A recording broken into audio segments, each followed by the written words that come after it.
The moment the rusted pickup rolled onto the shoulder of the sunlit highway, everything Elias Morneau thought he had buried years ago came rushing back.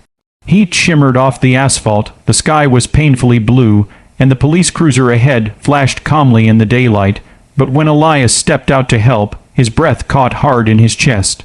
The face beneath that uniform was a face he never forgot, a face tied to the worst and bravest day of his life, and suddenly the noise of passing cars faded as the past stood right in front of him. If you believe in kindness, second chances, and unseen connections that change lives, take a moment right now to like, comment, share, and subscribe to the channel Grandma's Book. Your support keeps stories like this alive. Elias was a single dad long before he ever planned to be one.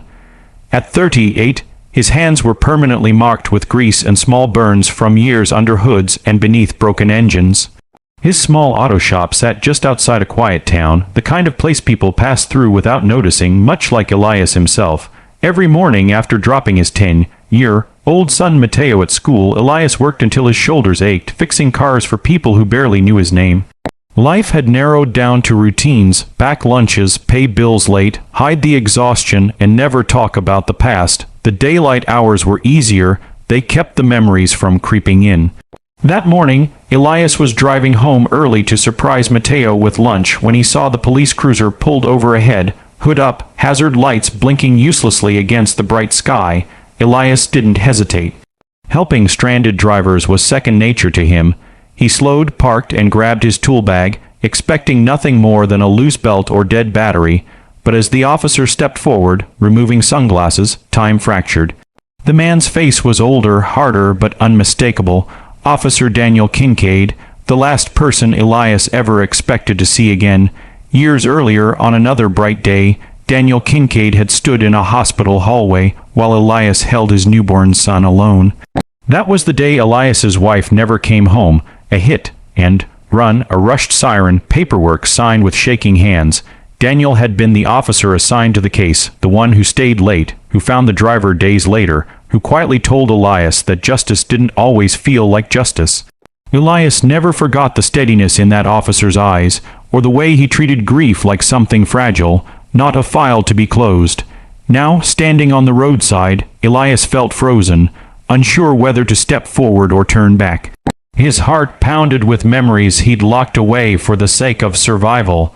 He had rebuilt engines easier than he had rebuilt himself. The officer, meanwhile, was squinting, clearly struggling to place him. Elias finally forced himself to move, kneeling by the cruiser, opening the hood, letting the familiar smell of metal ground him back in the present. Daylight glinted off tools as his hands worked automatically, even while his chest felt tight. The cruiser's problem was simple, but the moment wasn't. Elias could sense the officer watching him, recognition dawning slowly. When their eyes finally met fully, something shifted.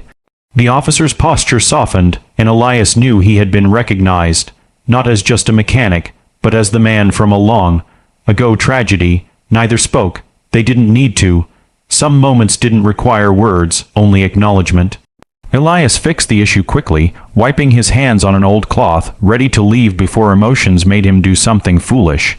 But as he stood, he noticed the exhaustion etched into the officer's face, the lines of someone who had carried other people's worst days for too long. Elias realized something then. Both of them had been shaped by that same day, just in different ways. One had gone home to an empty house and a crying newborn. The other had gone back to work, carrying a case that never fully left him. The officer reached into his cruiser and pulled out a folded paper.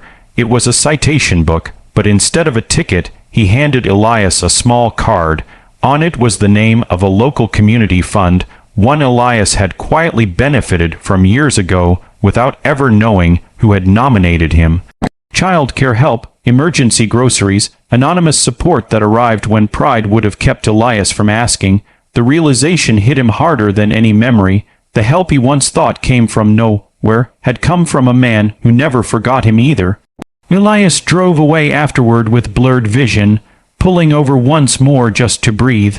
He thought about how close he'd come to never stopping, about how easily lives crossed and separated without closure. That afternoon, He picked up Matteo early and took him for burgers in the sun. Watching his son laugh, Elias felt something loosen inside him. For years, he had believed he survived alone. That belief had hardened him. Now he understood that unseen hands had held him up when he was weakest. Days passed, but the encounter stayed with him. Elias began changing small things. He volunteered to fix cars for struggling families on weekends. He smiled more. He talked about his wife for the first time with Matteo, not as a wound, but as a memory worth honoring. Healing, he learned, wasn't loud or dramatic. It arrived quietly, often disguised as a broken-down cruiser on a bright highway. Weeks later, a letter arrived at his shop. No return address. Inside was a simple note of thanks, not for the repair, but for stopping, for reminding someone else why kindness mattered.